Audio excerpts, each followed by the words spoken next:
Hello, welcome to another episode of Small Talk. I'm Cieli. And I'm Sabrina. So today we will be talking about how some managers are reluctant to send their staff for training, what you can do to manage candidates with multiple job offers, as well as find out who are the region's best employers.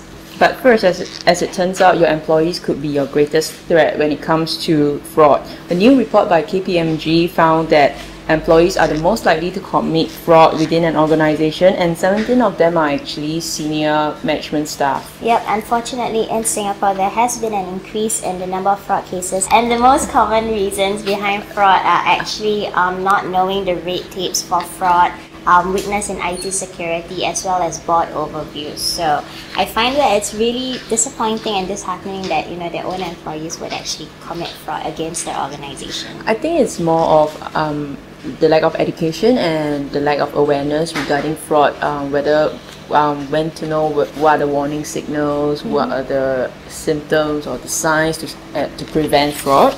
Yes, it's also understandable because these employees have worked for the organization for a really long time and they know all the hidden rules, and especially after the economic crisis, I guess they know when to strike. Oh, that's true. The report suggests that companies should really look into setting an ethical tone from the top to create a culture of fraud prevention and detection, and also define their policies against fraud, as well as conduct effective risk assessments. Yep, that's true. And our next story is about how some managers in Singapore are actually not keen to send their foreign staff for training. The Workforce Development Agency has actually launched a new program called the Service Literacy Test, and this is aimed at frontline staff in the service industry, F&B, hotel, to have a better understanding of English so that they can, I think, be better customer service providers. But some employers are calling it unnecessary. So I don't know, do you think it's compulsory? I think so. I mean, it's like if they hire a foreign staff but the foreigner is fluent in English, then that shouldn't be a problem. I mean, at least you need to know basic English to converse, right? Because I think even though most Singaporeans, especially Chinese Singaporeans, we are effectively bilingual, but still, I mean, there are other people who prefer to converse in English. Yeah, that's true. So employers must see the long-term benefit of sending staff for such training, because ultimately it's all about boosting the bottom line if they want, by providing better customer service. Next, we're going to talk about what you can do when you're faced with a job candidate who has several offers. Yep, the job market has of course been doing better and is favoring job candidates. And nowadays it is easier for candidates to get multiple job offers. So while this is good news for those who are unemployed, it can pose some challenges for employers and for HR as well. Well, for starters, some candidates might start a bidding war. So they might want to tell you that they have X amount and would you like to up the offer.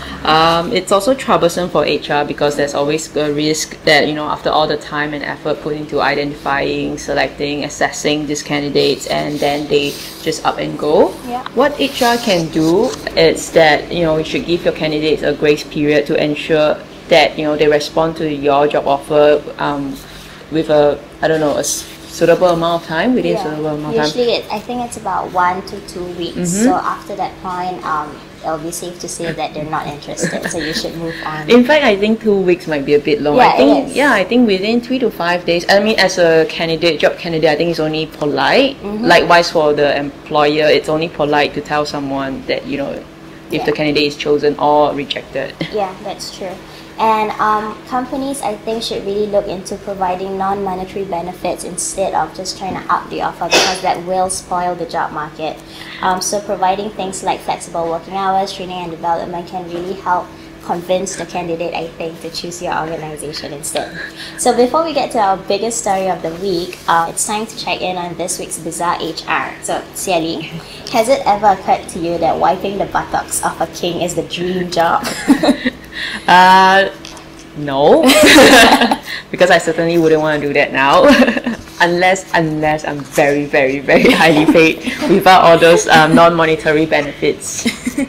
But back in the day, in the old days of the job was actually called grooms of stool. So what they did was they would clean the buttocks of the king, and this is actually, was considered a pretty good job. It was like upper class. because the king would personally choose his noblemen or like influential members of his court, right? Yeah, to clean his butt. Some of the other jobs that were quite bizarre back in the day were knocker-uppers. So these people would actually, before the invention of alarm clocks, they would knock on the windows with sticks to wake them up. So I know, I could use a knocker-upper. But how does that function in HDB flat? Toss a pebble. But I honestly think that we should bring back, the knocker up Yeah. first, because I don't think electronic alarm clocks are doing No, they're a not very doing the good job. They don't have a snooze button knocker-uppers. Yeah. So if anyone's looking for a job to be my knocker-upper, or if you have, if you know of any old jobs that you think are quite silly, just drop us an email or comment on our Facebook page. So you can also tweet us and be our follower online to get all the latest HR news and updates. Exactly. So it's time now for the biggest story of the week. The top 20 best employers in Asia Pacific have been named. Citi Singapore, LG Electronics India, McDonald's, Samsung Securities, Singapore Prison Service, and Swenson's Thailand have been named among the best of the best in this region this year. Yep, so these employers were able to answer questions that were important to their staff, including, are we aligned to our people's investments to achieve our goals? Is there a compelling reason for the employee to work there?